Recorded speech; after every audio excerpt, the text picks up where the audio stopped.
कौन सी गाड़ी है सर ये वाली। ये हमेशा आती रहती है? हाँ सर, रिसोर्ट से टाउन और टाउन से रिसोर्ट आना जाना लगा रहता है। जरा चाबी दो। सर चाबी तो ड्राइवर के पास है। तो ड्राइवर को बुलाओ जल्दी। ड्राइवर तो सुबह से गायब है सर। ड्राइवर सुबह से गायब है मतलब? बिना पूछे बिना बताए ऐसे ही गायब हो गया? निखिल, खोल दो गाड़ी का दरवाजा।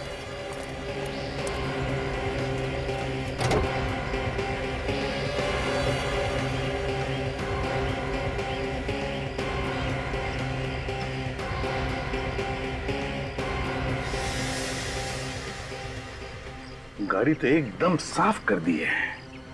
सर ड्राइवर ने बिना पूछे गाड़ी धुलवा डाली थी, उसकी वजह से उसे मैनेजमेंट से बहुत डांट पड़ी थी। बिना पूछे उसने गाड़ी धुलवा दी? जी। अगर कोई खून या उंगलियों के निशान हो तो वो भी धुल गए होंगे।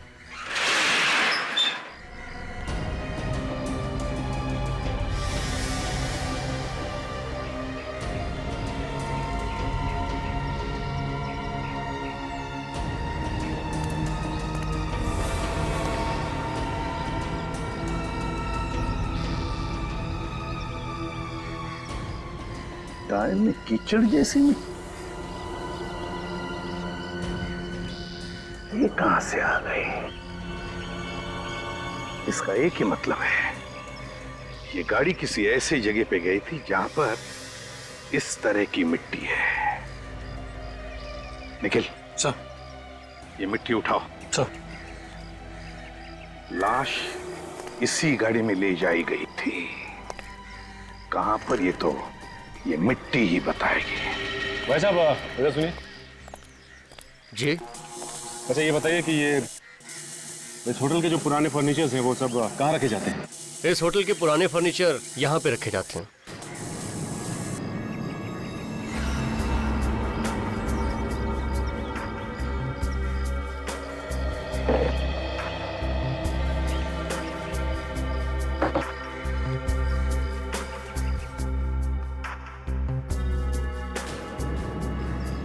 काजल, लगता है वो दरवाजा इसके पीछे ही बंद कर दिया। संभल के।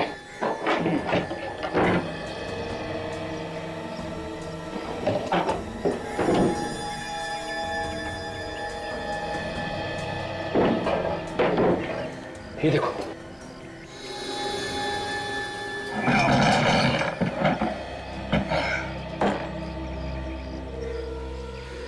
लगता है काजल ये दरवाजा वही है। हाँ, इसका तो पीपल भी टूटा हुआ है। इसका मतलब काजल गोली यहीं से चलाई गई है। ये जो 3 गोलियां हमें रिसोर्ट के कमरे में से मिली थी वो उसी गन से चली है जो माया के पास थी। फोरेंसिक का रिपोर्ट भी यही कहता है। मतलब सर ये तीनों गोलियां साइलेंसर वाली गन से चली है, इसीलिए माया को गोली चलने की आवाज नहीं आई। बस सर उस गोली का क्या हुआ जिसकी आवाज माया ने सुनी थी? क्या वाकई अगर खून हुआ है जिसे माया ने देखा है तो गोली अभी भी उसी लाश में ही होनी चाहिए। मगर सर लाश कहां पर है? खूनी को वहां से लाश ले जाते हुए किसी ने देखा कैसे नहीं? हाँ ये बात तो है, बड़ी प्लानिंग के साथ सब कुछ किया गया है दया, वरना इस अनुष्का और ऋत्विक के जैसा ही ड्रेस कोई क्यों पहनता? हाँ सर, और ये सब इसलिए किया गया ताकि माया को किसी तरह से ये खून होते हुए दिख जाए और उसका दिमाग खराब हो। मगर सर कोई माया को पागल क्यों बनाना चाहेगा? कोई ना कोई तो वजह जरूर है, कोई ना कोई तो वजह है। एक बात और सर, अगर ये सब एक प्लान था तो हो सकता है जो आदमी मारा गया है उसे मालूम ना हो कि उसकी मौत होने वाली है। वो तो बेचारा कोई छोटा मोटा एक्टर होगा जो इसमें फंस गया। हाँ बेचारा। इस खूनी ने उसे झूठ बोलकर पटा लिया होगा सर। उसने बताया होगा कि कोई नाटक करना है जिसमें ऋत्विक के कपड़े पहनने हैं और फिर सचमुच गोली मार दी उसे। मगर सर एक बात अभी तक समझ में नहीं आ रही है, वो आदमी सचमुच मर चुका है या फिर सिर्फ घायल हुआ है? और एक बात, वो लड़की जिसने अनुष्का जैसी ही ड्रेस पहनी थी, वो ड्रेस आई कहां से? अब अनुष्का 2 ड्रेस तो नहीं बनाएगी बिल्कुल वैसी की वैसी ही। इस अनुष्का से पता लगाना चाहिए कि उसने वो ड्रेस कहां पर बनवाई थी। वहीं से पता चलेगा कि कौन है ये दूसरी लड़की जिसने वैसी ही ड्रेस बनवाई थी। वही खूनी है दया, वही खूनी है। बॉस, दरवाजे को तो एकदम साफ सूफ करके रख दिया गया है। बहुत ही होशियार खूनी है। फिंगरप्रिंट्स भी एकदम साफ कर दिए। सर की गोली तो पीपोल में से ही चली है ना? हाँ, गोली पीपोल से ही मारी गई। और कोई खून वगैरह मिला दरवाजे पर? नहीं, दरवाजे पर कोई खून नहीं था। किसी ने उसे भी साफ कर दिया? बड़ी प्लानिंग के साथ मर्डर किया है, खून ही साफ कर दिया। अरे फ्रेडी, दरवाजे पर खून होता तो साफ करता ना। खून था ही नहीं दरवाजे पर। अब मेरा दिमाग चकराने लगेगा सर। गोली चली, खून हुआ, मगर खून नहीं निकला। अरे यार, गोली चलेगी तो खून निकलेगा। अरे तो सर फिर खून गया तो गया कहाँ? और अगर सर किसी को गोली लगेगी तो थोड़ा बहुत खून तो उड़ेगा ही ना। थोड़ा बहुत खून तो जरूर उड़ेगा, लेकिन इस दरवाजे पर जरा भी खून नहीं था। खून होता तो केमिकल डालते ही दिख जाता ना। तो फिर अभी ये कहना मुश्किल है कि वाकई में किसी का खून हुआ है या नहीं। बिल्कुल तय, वाकई मुश्किल। और हाँ बॉस, ये जो 3 गोलियां मिले ना आपको रिजॉर्ट के कमरे में से, इन तीनों गोलियों पर भी जरा भी खून नहीं था। चलो मान लिया कि गोली पीपोल में से ही चली थी।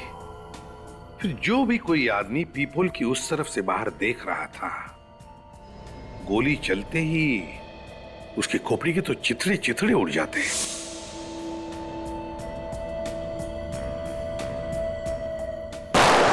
सर ये भी तो हो सकता है कि खोपड़ी के छितड़े ना उड़े हो और गोली अभी भी उसकी खोपड़ी में हो जिसे गोली लगी। हो सकता है, बिल्कुल हो सकता है। सर, जो मिट्टी आप लोगों को टेम्पो के टायर में से मिली है वो समुद्र के किनारे की है। उसमें से मुझे छोटे छोटे पत्थर के टुकड़े और सी शेल्स मिले जो अक्सर बीचेस पे पाए जाते हैं। इसका एक ही मतलब है दया, खूनी ने लाश को टेम्पो में डाला और समुद्र के किनारे ले गया। रिसोर्ट के आसपास जो भी बीच है, लाश वहीं पे मिलेगी।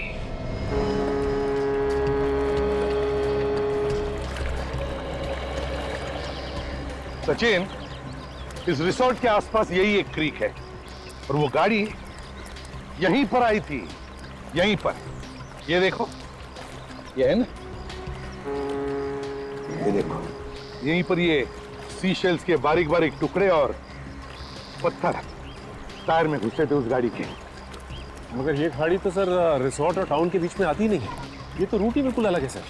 लेकिन रूट ही बिल्कुल अलग है, फिर भी वो गाड़ी यहीं पर आई थी, यहीं पर आई थी, और वो भी लाश फेंकने के लिए।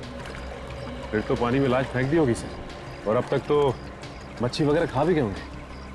फिर भी सचिन, दूर दूर तक नजर दौड़ाते हैं, कुछ ना कुछ तो जरूर मिलेगा, है ना? चलो काम पे लग जाते हैं।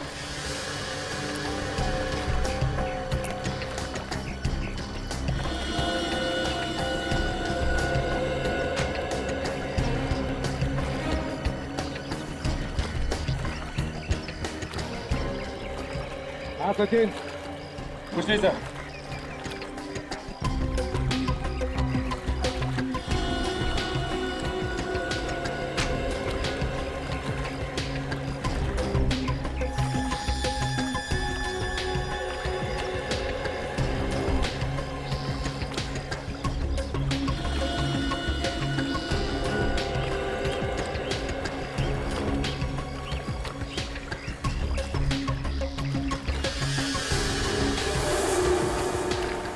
सर, हाँ सचिन,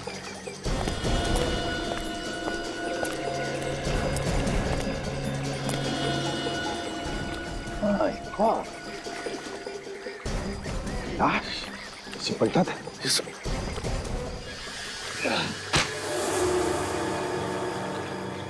सर कहीं ये वही लाश तो नहीं?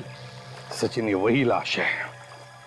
किसी रिसोर्ट में मार डाला और यहां ला करके जला दिया, और फिर गाड़ी को अच्छी तरह से धुलवाकर रिसोर्ट में जाकर के खड़ी कर दी।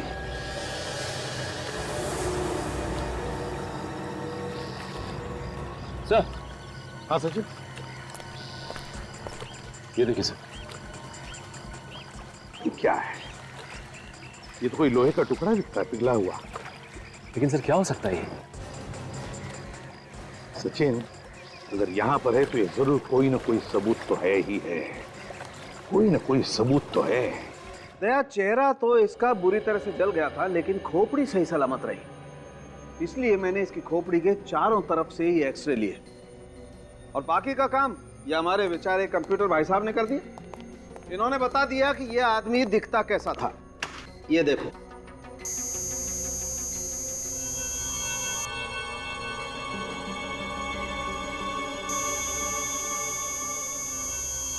चलो, अब तो माया के परिवार वालों में से कोई तो इसे पहचान ही लेगा। और नहीं पहचाना तो? अब नहीं पहचाना तो अब, सर मुझे तो लगा था कि केस खत्म हो गया। गड़बड़ हो सकती है फेडी। अगर परिवार का कोई आदमी इसमें मिला हुआ है और उसे पता चल गया कि हमें लाश मिल गई है, तो कहीं इस माया की जान खतरे में न पड़ जाए। मगर सर, इस आदमी के बारे में पूछताछ तो करनी पड़ेगी। ये है कौन और इसने ऋत्विक जैसे कपड़े क्यों पहन रखे थे? देखो भाई, मैं आप लोगों को इतना तो बता सकता हूँ कि इस आदमी की उम्र 35 से 40 साल के बीच में थी। कुछ और पता चला डॉक्टर साहब? हाँ दया, इस आदमी की कलाई की रिस्ट की हड्डी टूटी हुई थी, ये देखो, और इसने प्लास्टर लगाया हुआ है। प्लास्टर लगा हुआ है? मतलब हड्डी अभी अभी हाल ही में टूटी होगी। बिल्कुल। तो किसी हॉस्पिटल में जाके उसने प्लास्टर लगवाया होगा। इस हॉस्पिटल को हम लोग ढूंढ सकते हैं। हाँ सर, इस आदमी की खोपड़ी में से जो गोली मिली थी वो इस गन से नहीं चली, और जो पिघला हुआ लोहे का सामान मिला था वो एक्चुअली एक गन थी। अच्छा, तो जो 3 गोली चली उस कमरे में, वो इस गन से चली थी जो माया के पास थी, जिसपे साइलेंसर लगा हुआ था। इसीलिए उसे गोली चलने की आवाज सुनाई नहीं दी, और जिस गन से खून हुआ है उसे पिघला दिया गया, जिसकी आवाज माया ने सुनी। मगर गन को पिघलाना इतना आसान नहीं है। बिल्कुल फ्रेडी, गन को मेल्ट करना वाकई आसान नहीं है। बहुत हाई टेम्परेचर चाहिए, लगभग 1530 डिग्री का टेम्परेचर चाहिए, तभी जाकर के गन का लोहा पिघल सकता है। और दया, ये काम कोई लोहार या कोई वेल्डर ही कर सकता है।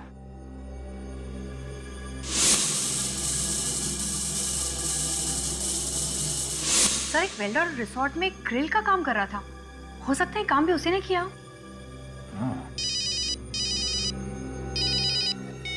हाँ निखिल, गुड। तुझे पक्का मालूम है? ठीक है। क्या हुआ सर? अनुष्का ने जो ड्रेस पहन रखी थी, ठीक वैसी ड्रेस किसी आदमी ने बनवाई है। पहले इस वेल्डर को पकड़ते हैं, उसका मुंह खुलवाना पड़ेगा।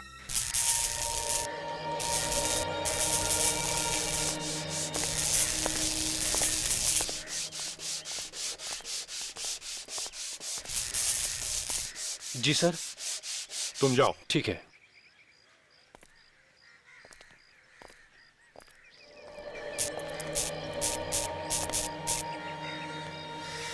अरे सर, आप खूनी का पता चला? नहीं, अब तक पता नहीं चला, लेकिन बहुत जल्दी पता चल जाएगा। साहब, खूनी जरूर पकड़ा जाना चाहिए।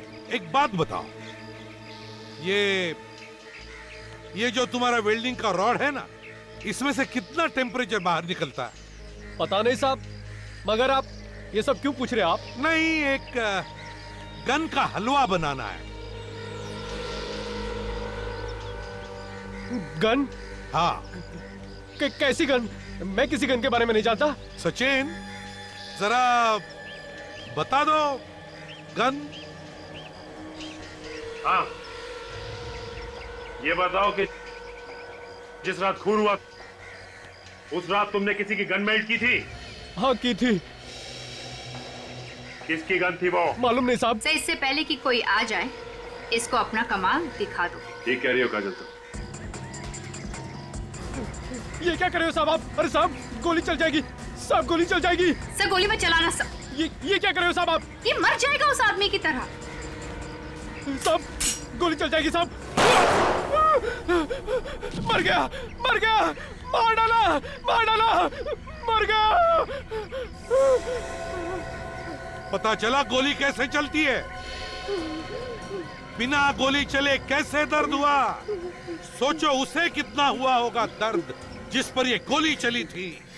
बर्थडे पार्टी में आई थी वो साहब, ज्यादा उम्र नहीं थी उसकी, जवान थी साहब। कौन हो सकती है वो औरत? कौन हो सकती है? साहब, पार्टी के बाद एक आदमी ने उसको आवाज लगाई थी और पूछ रहा था कि माया को तुमने अकेला क्यों छोड़ दिया? तुम पहचान लोगे उसे? हाँ साहब।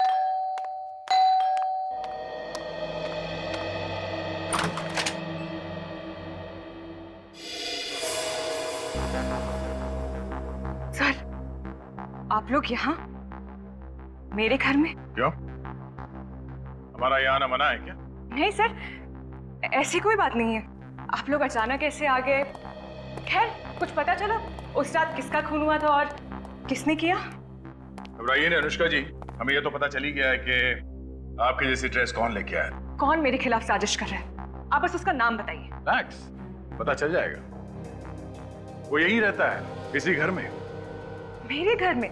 हाँ, और उसकी हिम्मत तो देखिए, यहीं इस घर में रहता है और वो माया को पागल बनाने की कोशिश कर रहा था और आपको पता ही नहीं चला। नहीं नहीं, ये कैसे हो सकता है सर? जानती हो इसे? ज्ञान? हाँ, ज्ञान। जी हाँ, ये मेरे पति हैं।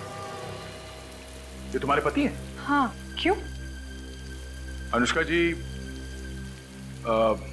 उस रात होटल में इन्हीं का खून हुआ था।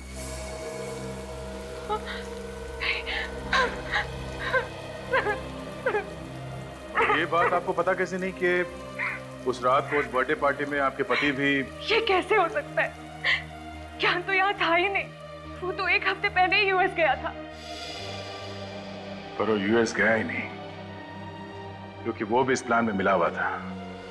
पर उसे अंदाजा नहीं था कि इस सब में वो खुद मारा जाएगा। ज्ञान के दोस्तों का एड्रेस या टेलीफोन नंबर मालूम है आपको? तो प्लीज बताइए। जी सर, मैं आपको ज्ञान के खूनी को ढूंढने में जरूर मदद करूंगी। सर, देखने में बहुत शरीफ लग रही थी। कोई कह नहीं सकता कि वो ऐसा काम कर सकती है। हाँ निखिल, कुछ लोग जैसे दिखते हैं वैसे होते नहीं हैं। अगर वेल्डर हमें नहीं बताता कि वो लड़की रिया ही थी जो उसके पास गन लेकर गई थी, तो हमें पता भी नहीं चलता उसके बारे में।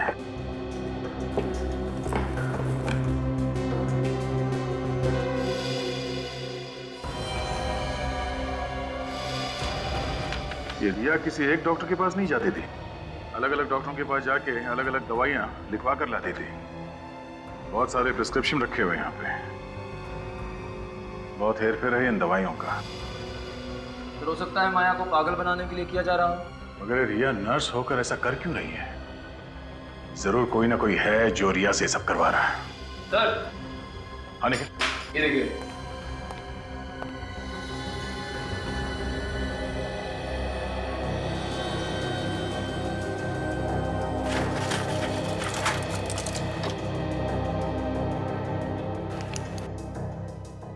दवाइयों में नाम नहीं लिखा है। सर, इंजेक्शन भी बहुत सारे हैं सर। हो सकता है दवाइयाँ नकली हो। ये नर्स लोगों को बचाने का काम कम करती है, लोगों को मारने का काम ज्यादा। हाँ सचिन, इस रिया का मोबाइल के बारे में पता चला? उसकी लोकेशन क्या है? नहीं पता चला। अच्छा, मालूम हुआ कि वो ज्यादा किससे बात करती थी? हाँ, क्या नाम है उसका? ज्ञान। ठीक है, इस ज्ञान का एड्रेस निकालो। निखिल सर, ये सारी दवाइयां उठा लो। Okay sir. ये दवाइयां हमारे लिए सबूत का काम करेंगी। सच बोल रहे हो? वाकई मालूम नहीं तुम्हें विज्ञान क्यों रुका था होटल के कमरे में? नहीं सर, नहीं मालूम। ज्ञान ने तो कहा था कि वो कहीं 7 दिनों के लिए बाहर जा रहा है अपनी पत्नी अनुष्का के साथ, कहीं इंडिया से बाहर। ये ज्ञान तुम्हारा दोस्त था ना? नहीं सर। सर, जिस ट्राई स्टार होटल में ज्ञान ठहरा हुआ था उसका मैनेजर आ रहा है सर। गुड। तो उसने अपने सारे प्लान दबा के रखे हुए थे, इसीलिए किसी को कुछ नहीं बताया। Manager try star hotel? हाँ सर, मेरा नाम कंसाकिया है, मैं ही होटल ट्राइस्टर का मैनेजर हूँ। बस तो जल्दी से ज्ञान के बारे में क्या जानते हो बताओ। ये देखिए सर, ये उस टैक्सी का बिल है जिस टैक्सी में होटल का ड्राइवर ज्ञान को ले जाता था। सुरती नगर खान? तुमने ड्राइवर से पूछा नहीं कि ज्ञान वहाँ पे क्या करने जाता था? पूछा था सर, पर उसे कुछ नहीं मालूम। उसे वो जगह तो मालूम होगी ना जहाँ पे वो ज्ञान को छोड़ता था? हाँ, ये उसे जरूर पता होगा। बस तो वहीं पे पता चलेगा कि ये सारा मामला है क्या। ये फैक्ट्री तो बंद पड़ी, फिर ज्ञान यहाँ क्या कर रहा था? अरे आप लोग कौन हैं और यहाँ क्यों आए? हम लोग सीआईडी से कुछ पूछताछ करने आए। पर मैंने तो कोई गुनाह नहीं किया है। वैसे आप हैं कौन? हर्षवर्धन, इस फैक्ट्री का मालिक। हर्षवर्धन जी, जरा ये देखिए, आप इस आदमी को पहचानते हैं?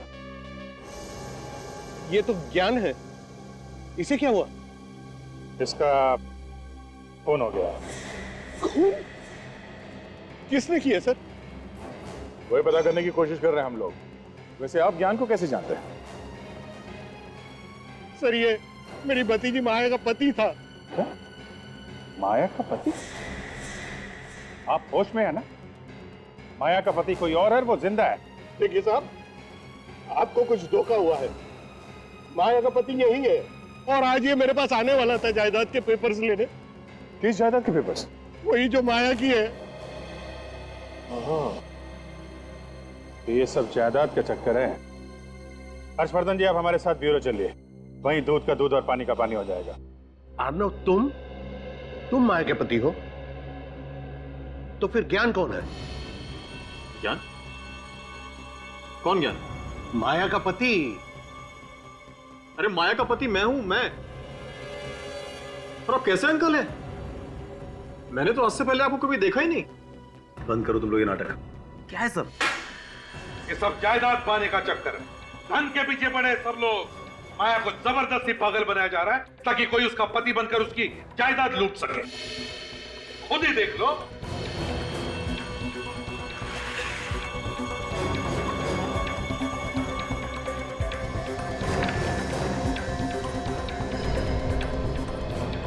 तो माया की वसीयत। ये सारा झंझट इसी वजह से हो रहा है, इसी वसीयत की वजह से हुआ ये सब। क्या लिखा है इसमें? लेकिन सर, माया ने मुझे इसके बारे में कभी भी नहीं बताया। मुझे भी मेरे वकील ने ही बताया सर। और अचानक एक दिन ज्ञान कहीं से आया और कहने लगा कि माया की तबीयत बहुत खराब है और मैं ही उसका पति हूं। और कोई है माया के परिवार में? माया और उसकी चचेरी बहन मीनाक्षी के अलावा और कोई नहीं है परिवार में। और मीनाक्षी की कई साल पहले पानी में डूबकर मौत हो चुकी है। मैं भी उसका दूर का चाचा हूं। तो इस वसीयत से फायदा किसको होने वाला था? और किसे सर? माया को। मीनाक्षी तो मर चुकी है। मीनाक्षी की लाश मिली थी? वो मुझे नहीं पता सर। और हो सकता है मीनाक्षी अभी भी जिंदा हो और ये सब उसी ने किया है जायदाद के लिए। मगर सर, कोई ना कोई तो बीच में होगा ही जो माया को भी जानता होगा और मीनाक्षी को भी। हाँ, कोई ना कोई तो जरूर है दया, जिसने ये सब चक्कर चलाया है। सर, अब इन दोनों को अरेस्ट कर लेते हैं, यही बताएंगे हमें। मगर हमें क्यों?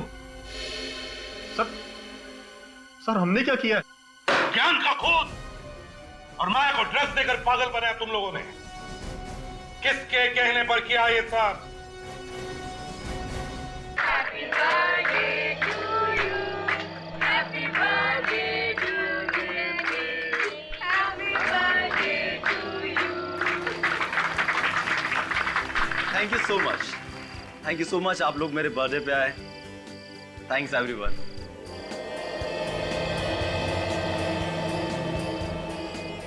हैप्पी बर्थडे भैया, वेरी वेरी हैप्पी बर्थडे। आप चुप चुप चुप। और आपको ना मेरी भी उम्र लग जाए। Thank you so much my cutie pie sister. Have it. Ritwik, पहले मुझे। मैं बड़ा हूं ना। Actually you deserve. अच्छा, अब इनके पास तो मेरा नंबर है ना? भैया के बाद भाभी का नंबर है। माया भाभी का है? भाभी का है? किधर चली गई? अभी थोड़ी देर पहले तो उधर ही खड़ी थी।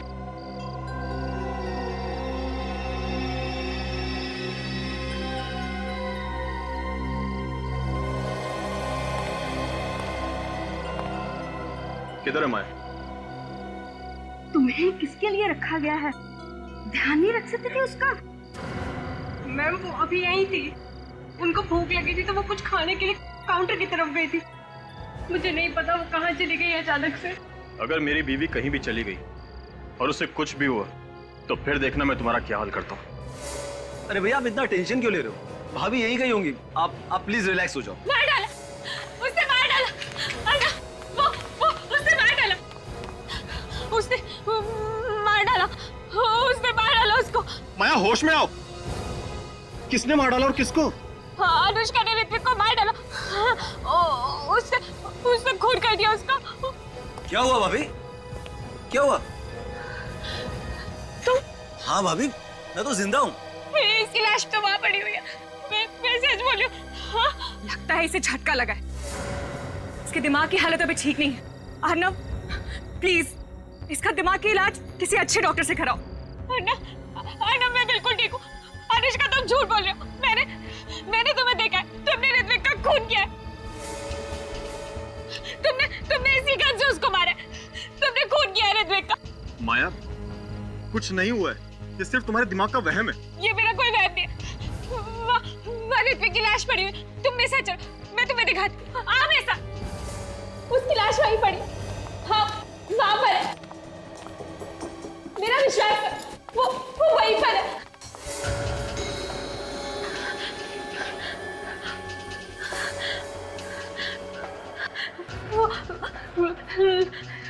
लाश तो यही थी।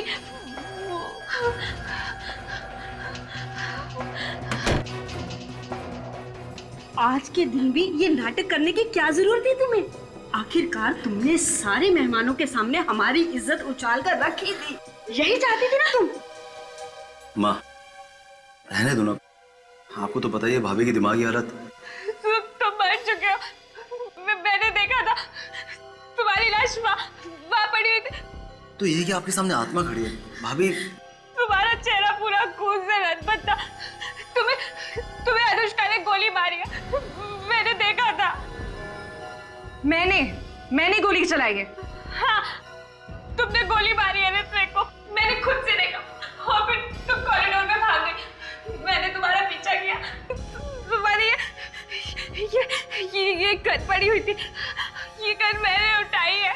कम ऑन माया, मैं लोगों के साथ बाहर थी, अभी तुमने देखा ना, तो फिर मैं यहाँ कैसे आ सकती हूँ? माया जी, आप आराम कीजिए। क्या कुछ भी नहीं हुआ है। हुआ है। यार ऋत्विक का खून हुआ है। अनुष्का ने ऋत्विक का खून किया है। मैंने देखा है। भैया, आप भाभी को घर लेके जाओ। और भैया, भाभी के हाथ से गन ले लो, कहीं किसी को गोली ना मारे। मैंने कोई गोली नहीं मारी है। ये गोली अनुष्का ने मारी है। उसने खून किया है। तुम लोग मेरी बात का विश्वास करो। मैं गन दो।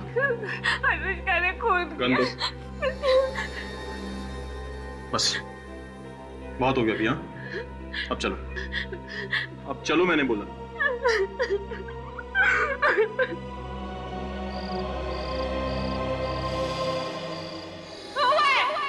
यार ऋत्विक का खून हुआ है।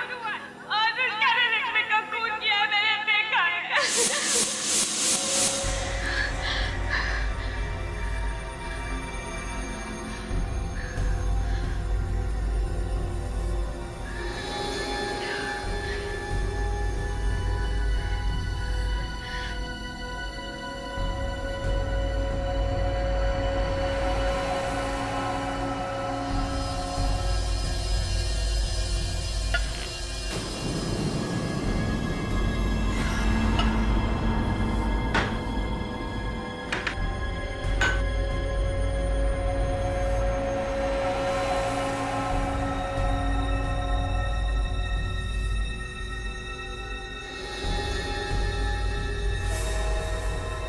अनुष्का,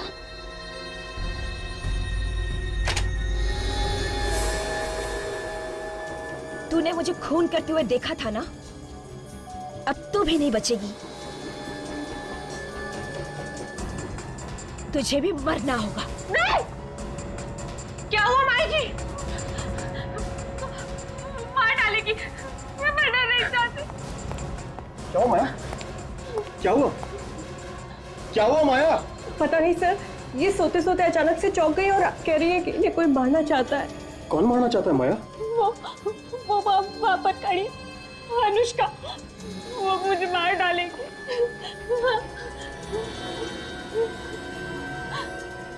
कोई भी तो नहीं है बाहर।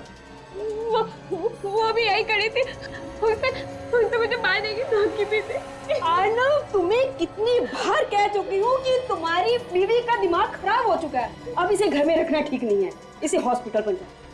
कैसी बात कर रही है आप मॉम? अरे कुछ नहीं हुआ उसको, ठीक हो जाएगी वो। जब इतने दिन तक ठीक नहीं हुई तो अब क्या खाक ठीक हो जाएगी? मैं झूठ नहीं बोल रही, आप लोग मेरा विश्वास कीजिए। वो मार डालेगी मुझे, मैं मरना नहीं चाहती। माया, ये वहम निकाल दो अपने दिमाग से प्लीज, और अभी सो जाओ। रिया, माया का ध्यान रखना।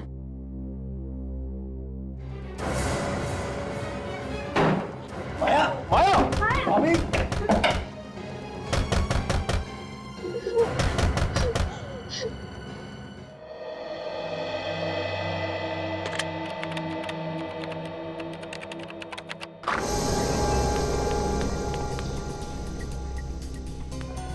बचा लीजिए, मुझे बचा लीजिए।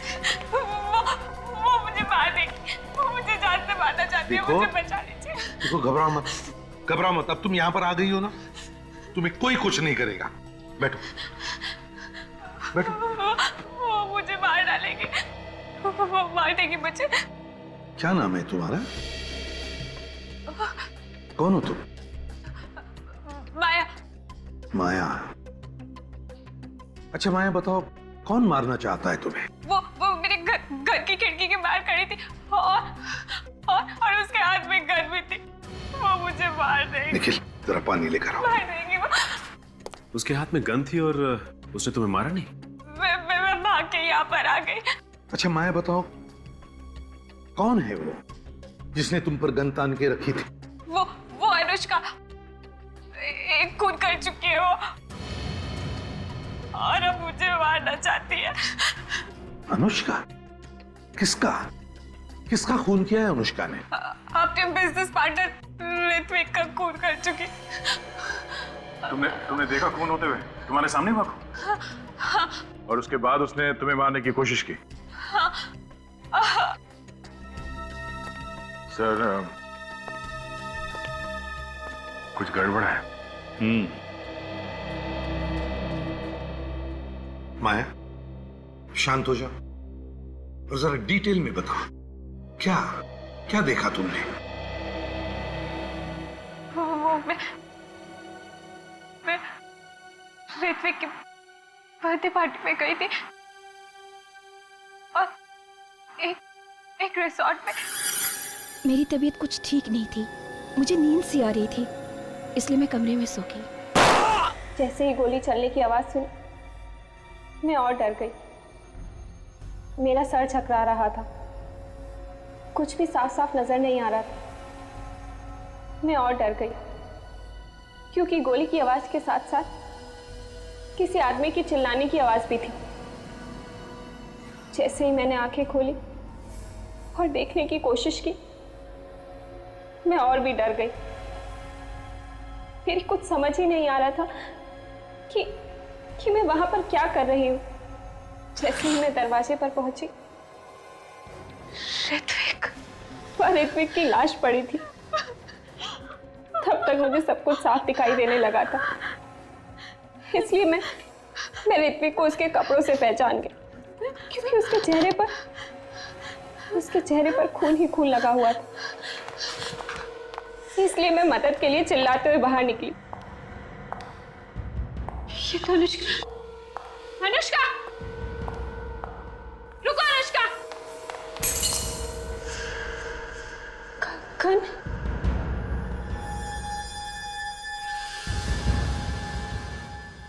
इसका मतलब अनुष्का ने ऋत्विक का खून किया। अनुष्का, अनुष्का रुको। मैं थोड़ी दूर तक उसके पीछे भागी, मगर वो अचानक गायब हो गई। ऋत्विक का खून होने के बाद तुमने देखा वो जिंदा था? हाँ सर। एक आदमी दो दो जगह पर। एक ऋत्विक वो जिसे तुमने मरा हुआ देखा तुम्हारे ही कमरे में, और दूसरा ऋत्विक वो पार्टी में जिंदा। हाँ सर, मैंने ऋत्विक को मरते हुए देखा। कोई मेरी बात का विश्वास ही नहीं कर रहा है सर। माया, तुम्हारी तबीयत कुछ खराब लगती है, कोई दवाई वगैरह ले रही हो क्या? दवाई तो मैं रोज लेती हूँ। कैसी दवाई है? बता नहीं, पर रोज लेनी पड़ती है।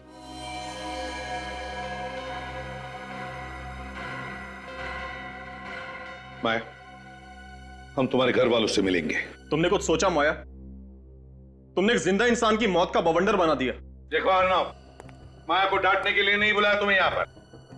खून हुआ है वहां पर, समझे? सर अगर खून हुआ होता तो क्या मैं जिंदा होता?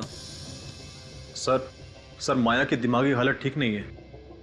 ये देखिए मेरे पास डॉक्टर की रिपोर्ट भी। सर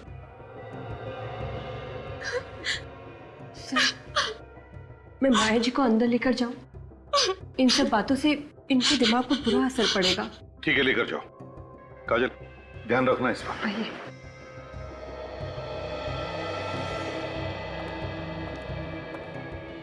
तो बताओ, माया कमरे में गई थी या नहीं? सर गई होगी, हमें क्या पता। वैसे भी ये अर्णव उसे खुद ही ढूंढ रहा था। तुम लोग भी तो ढूंढ रहे थे ना? नहीं, ये दोनों आपस में झगड़ा कर रहे थे। झगड़ा तो चल रहा था, लेकिन इसका ये मतलब नहीं कि वो कुछ भी कहेगी और ऐसे इल्जाम लगाएगी हम पर। किस बात को लेकर झगड़ा हुआ था तुम लोगों में? वो ऋत्विक ने मुझसे कुछ पैसे लिए थे, आज तक लौटा नहीं पाया, तो इसी बात पर हमारे बीच झगड़ा हो रहा था। तुम भी तो गई थी ना माया के घर उसे मारने के लिए? नहीं सर, वो झूठ बोल रही है। मैं तो अपनी स्टूडियो में थी। कोई सबूत है? हाँ सर, गवाह भी है और सबूत भी। आप चाहते हैं तो मैं आपकी बात करवा दूंगी। ठीक है, सबूत भी देख लेंगे। ये बताओ, ये गन माया के पास आई कैसे? बोलती क्यों बंद है तुम तीनों की?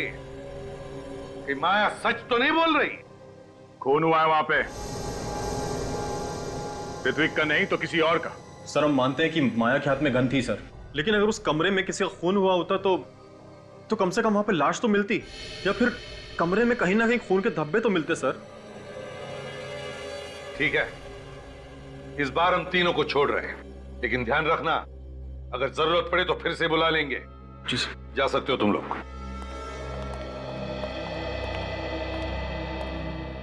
सर कुछ ना कुछ तो हुआ है उस कमरे में। हाँ अभिजीत, कुछ तो हुआ है। लगता है इस माया की बातों में सच्चाई है, लेकिन समझ में नहीं आता है कि ये गन माया के पास आई कहां से। सर माया ने बताया कि उसने गोली चलने की आवाज सुनी थी। इस गन पे साइलेंसर लगा हुआ है, तो उसने आवाज सुनी कैसे? सर लगता है दो बार गोली चली है, एक बार साइलेंसर के साथ और दूसरी गोली चली है बिना साइलेंसर के। मान लिया सचिन, लेकिन पहली गोली किस गन से चली? साइलेंसर वाली गन से या बिना साइलेंसर वाली गन से? वहां जो कुछ भी हुआ है उस होटल के कमरे से ही पता चल जाएगा।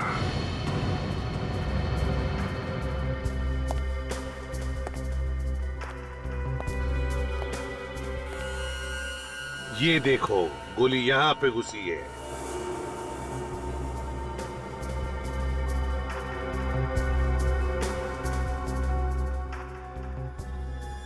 वहां भी अंधाधुंध गोलियां चली है सचिन। सर लेकिन माया कह रही थी कि उसने एक ही गोली की आवाज सुनी है, बाकी गोलियों की आवाज उसने सुनी क्यों नहीं? वही तो। और तो इतना बड़ा रिसोर्ट है, सैकड़ों लोग यहाँ पर काम करते हैं, फिर भी किसी को पता कैसे नहीं चला कि यहाँ पर खून हुआ है, इतनी गोलियां चली है? क्यों सर? ना तो कोई कमरे में लाश मिली और ना ही कोई खून का निशान। तो क्या वो औरत झूठ बोल रही है?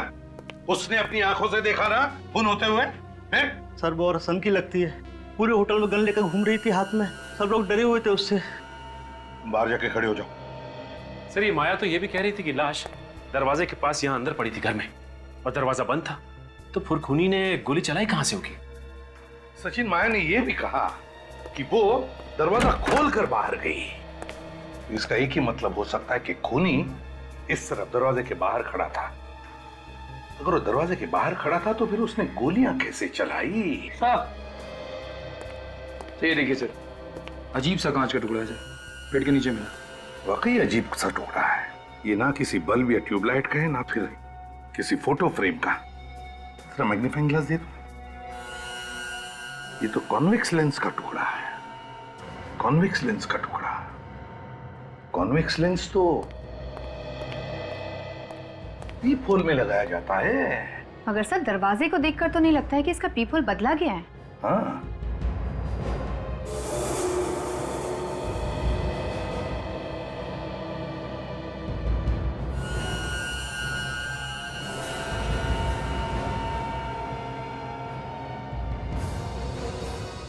राजल, ना सिर्फ पीप होल बदला गया है बल्कि ये दरवाजा भी बदला गया। दरवाजा बदल दिया क्या? हाँ, दरवाजा भी बदला है। इधर आओ।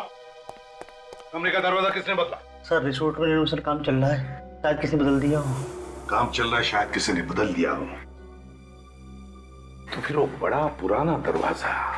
सचिन, काम करो, तुम और काजल जाओ और देखो कहीं पर ये दरवाजा मिलता है क्या। सर हाँ सर, एक बात तो समझ में आ गई, गोली पीपोल से ही चली है, दरवाजा भी अंदर से बंद था, फिर लाश कैसे गायब हो गई सर? हाँ, गोलियां पीप होल से चली है और दरवाजा अंदर से बंद था।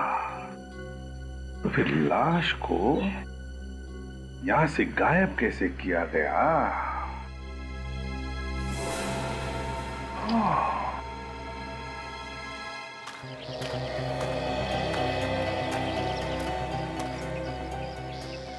निखिल, खूनी अगर लाश को ले गया होगा तो यहीं से, इसी खिड़की के रास्ते से ही ले गया होगा, क्योंकि अगर मेन दरवाजे से लेके जाता तो कोई ना कोई उसे देख लेता। हाँ सर, अगर घायल भी हुआ होगा तो भी यहीं से गया होगा सर। सिक्योरिटी, अरे सुनो। सलाम साहब। यहाँ पर कल रात को जो बर्थडे पार्टी थी जी, उस वक्त ड्यूटी पर कौन था? तुम दोनों थे? हाँ सर, हम ही दोनों थे। तो क्या कल रात तुमने किसी घायल आदमी को यहाँ से भागकर जाते हुए देखा, या किसी आदमी को कोई भारी सामान लेकर जाते हुए? मेरा मतलब है कोई लाश वगैरह। नहीं सर, हमने नहीं देखा। ऐसे मुंह उठा के मत बताओ, बिना सोचे बिना याद किए। ठीक से बताओ, याद करो, बताओ, देखा तुमने?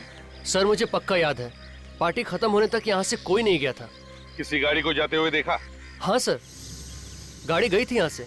गई थी? कौन सी गाड़ी? सर वो जो 2 टेम्पो है ना, उनमें से एक टेम्पो गया था। आदमी को अगर पैसे सपने में भी दिख जाए ना तो उसके मुंह से पानी टपकने लगता है। लालचियों ने मेरी भतीजी माया को पागल बना दिया। मगर इस बात की सजा तो उन्हें मिल चुकी है ना? सजा तो मिल चुकी है वकील साहब, मगर इसका मतलब ये तो नहीं कि माया ठीक हो जाएगी। आप ठीक कह रहे हैं सर, इतनी आसानी से नहीं। अब तो वकील साहब, अब यही एक बंद पड़ी हुई आखिरी फैक्ट्री मेरी जायदाद में बची है। इसे भी बेचकर मैं सारा पैसा ट्रस्ट में जमा करा दूंगा। You are right sir. अब आपका कोई और रिश्तेदार भी तो है नहीं जो इस जायदाद का वारिस बन सके। है। मैं हूँ वारिस। कौन हो तुम? मैं मीनाक्षी हूँ, माया की बहन, जिसे आप लोग मरा हुआ समझ रहे थे। मीनाक्षी? मीनाक्षी, तुम यहाँ कैसे? तुम तो कई साल पहले डूब के मर गई थी। चाचा जी, ये मेरे मेडिकल रिपोर्ट्स हैं।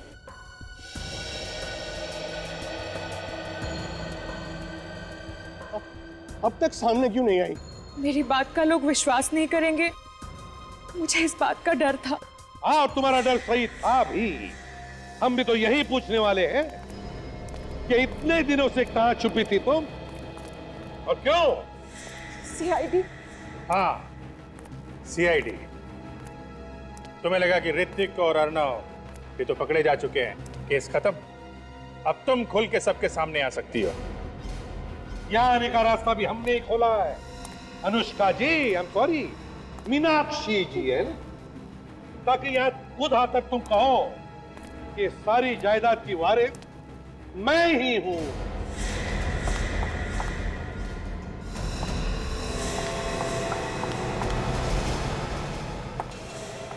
सीआईडी से तेज तुम नहीं भाग सकती अनुष्का, और इस गन से निकली हुई गोली से तेज तो तुम भाग ही नहीं सकती। गोली कितने स्पीड से निकलती है मालूम है तुम्हें? 1 सेकंड में 900 किलोमीटर। जब स्पीड ही नहीं मालूम तो भागी क्यों?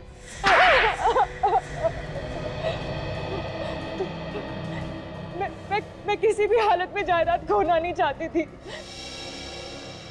जायदाद की याद से ही मेरा दिमाग खराब हो जाता था। तुम्हारा पति ज्ञान भी मिला हुआ था इसमें? नहीं सर, वो तो बस मेरा नाम का पति था तो मेरा गुलाम।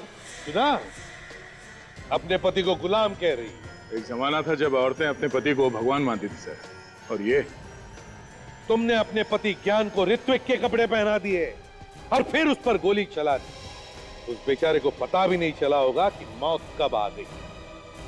आधी जायदाद तो तुम्हें वैसे ही मिल जाती, तो फिर उस बेचारी माया को पागल बनाने की क्या जरूरत थी? मुझे पूरी जायदाद चाहिए थी। आधी जायदाद भी तो करोड़ों रुपयों की है। बचपन में ही मेरे माँ बाप मर गए थे। मुझसे सब कोई नफरत करता था, सब माया को ही प्यार करते थे, और ये सब देखकर मैं अंदर ही अंदर रोती थी सर। तो तुमने माया को पागल बना दिया, ऊपर से अपने पति का भी खून कर दिया। अब जिंदगी भर जेल में सड़ते रहना, फांसी का ऑर्डर आने तक।